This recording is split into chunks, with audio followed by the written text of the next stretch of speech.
Hi guys, இன்றைக்கி ஒரு சூப்பரான ரெசிபி தான் பார்க்க போகிறோம். வாங்க என்னன்னு பார்க்கலாம். முட்டை குழம்பு எப்படி வைக்கிறதுன்னு ஈஸியாக பார்க்கலாம் வாங்க. அப்படியே சேனலையும் சப்ஸ்கிரைப் பண்ணிவிடுங்க.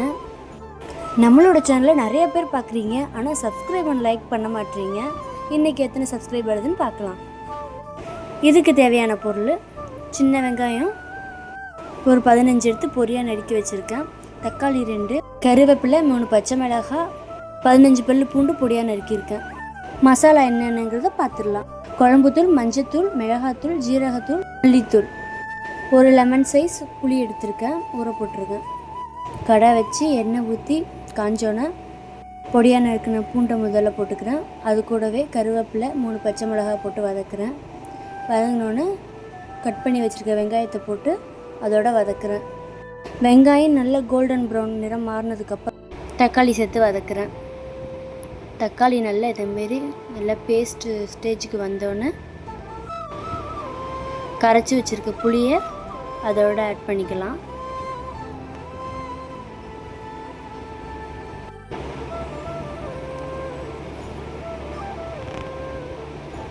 எடுத்து வச்சுருக்க மசாலாவே அதோட ஆட் பண்ணிக்கோங்க.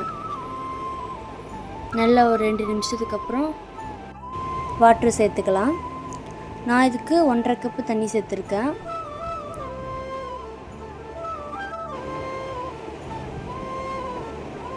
தேவையான அளவு உப்பு சேர்த்துங்க. குழம்பு நல்லா கொதிக்கட்டும்.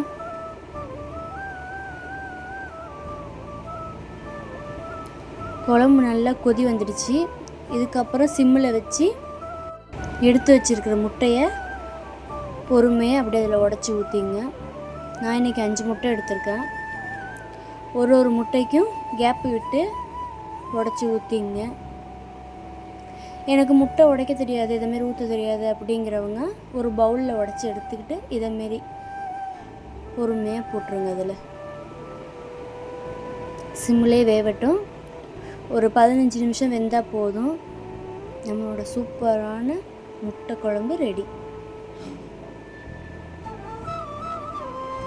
பாருங்கள் எப்படி இருக்குன்னு பாருங்கள்.